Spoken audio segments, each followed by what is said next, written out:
കാരണവർ കൊലക്കേസ് പ്രതി ഷെറിൻ ഉടൻ ജയിൽ മോചിതയാകും. സർക്കാർ ശുപാർശ ഗവർണർ അംഗീകരിച്ചു. ഷെറിൻ അടക്കം 11 പേർക്കാണ് മോചനം ലഭിക്കുന്നത്. വി.എസ്. അനു ചേരുന്നു വിവരങ്ങളുമായി. അനു, ഈ ഷെറിന്റെ മോചനം വലിയ തോതിൽ വിവാദമായതുകൂടിയാണ് ആ വാർത്ത. അവർ എപ്പോഴേക്കും പുറത്തിറങ്ങും എന്നാണ് ലഭിക്കുന്ന വിവരങ്ങൾ? ലക്ഷ്മി, ചെങ്ങന്നൂർ കാരണവർ കൊലക്കേസിലെ പ്രതി ഷെറിനാണ് ജീവപര്യന്തം തടവ് ശിക്ഷ പൂർത്തിയാക്കി പുറത്തേക്ക് വരുന്നത്. ഇത് 4 മാസം മുമ്പ് ചേർന്ന മന്ത്രിസഭാ യോഗമാണ് 14 വർഷം തടവ് ശിക്ഷ പൂർത്തിയാക്കിയ 11 പ്രതികളെ മോചിപ്പിക്കാൻ വേണ്ടി തീരുമാനിച്ചത്. എന്നാൽ ആ ഘട്ടത്തിൽ തന്നെ വലിയ രീതിയിലുള്ള ആക്ഷേപം ഉയർന്നിരുന്നു. പ്രത്യേകിച്ച് ഷെറിൻ ജയിലിൽ നടത്തിയ ചില ഇടപെടലുകൾ, പ്രത്യേകിച്ച് ജയിലിൽ ഫോൺ ഉപയോഗിച്ചു, മാത്രമല്ല സഹതടവുകാരെ ആക്രമിച്ചു എന്നടക്കമുള്ള വിവിധ കുറ്റങ്ങൾ ഇതിനെതിരെ അല്ലെങ്കിൽ പരാതികൾ ഷെറിനെതിരെ ഉയർന്നിരുന്നു.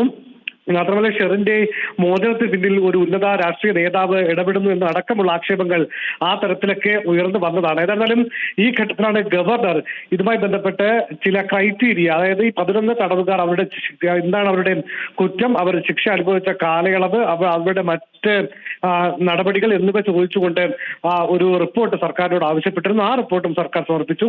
അതിന്റെ അടിസ്ഥാനത്തിലാണ് കഴിഞ്ഞ ദിവസം ഷെറിൻ ഉൾപ്പെടെ 11 പ്രതികളുടെ മോചനത്തിനുള്ള ഫയലിൽ ഗവർണർ ഒപ്പുവച്ചിരിക്കുന്നത്.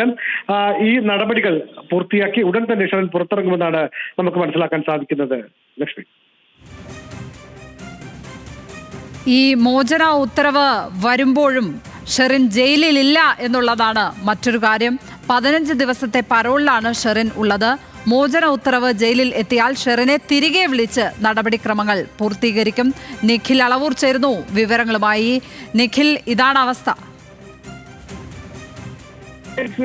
അസാധാരണമായ ഒരു സാഹചര്യം എന്നാണ് ഇതുമായി ബന്ധപ്പെട്ട ആളുകളിൽ നിന്ന് നമുക്ക് മനസ്സിലാക്കാൻ സാധിക്കുന്നത്. കാരണം ഷെറിനെ ഈ പറയുന്ന 14 വർഷത്തെ തടവ് കാലാവധി കഴിഞ്ഞാണ് ഇത്തരത്തിൽ മോചിപ്പിക്കാനുള്ള ഉത്തരവ് വരുന്നതെങ്കിൽ പോലും ഈ ഉത്തരവ് വരുന്ന സമയത്ത് ഷെറിൻ കണ്ണൂർ വനിതാ ജയിലിൽ ഇല്ല എന്നുള്ളതാണ് ഏറ്റവും പ്രധാനപ്പെട്ട കാര്യം. നിലവിൽ 15 ദിവസത്തെ പരോളിലാണ് ഷെറിൻ ഉള്ളത്.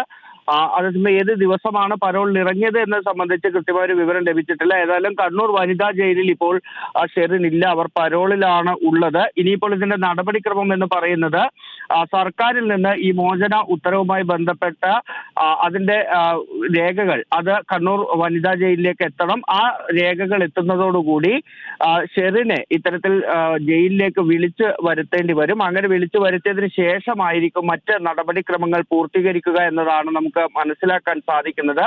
നേരത്തെ തന്നെ ഈ ഷെറിനെ പരോൾ അനുവദിക്കുന്നത് കൃത്യമായ ഇടവേളകളിൽ തന്നെ ഷെറിന് പരോളുകൾ ലഭിച്ചതും വളരെയധികം കാലം ഇവർ പരോളിൽ കഴിഞ്ഞതുമൊക്കെ വലിയ വിവാദമായതാണ്. ഇപ്പോൾ ഇത്തരത്തിലൊരു മോചന ഉത്തരവ് പുറത്തു വരുന്ന സമയത്ത് പോലും അവർ ജയിലിലില്ല എന്നുള്ളതാണ് നമുക്ക് ഇപ്പോൾ ലഭിക്കുന്ന വിവരം.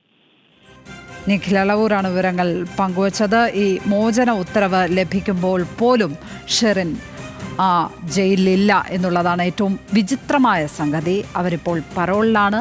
അവരെ തിരിച്ചു വിളിച്ചു വരുത്തി വേണം നടപടിക്രമങ്ങൾ പൂർത്തീകരിക്കാൻ.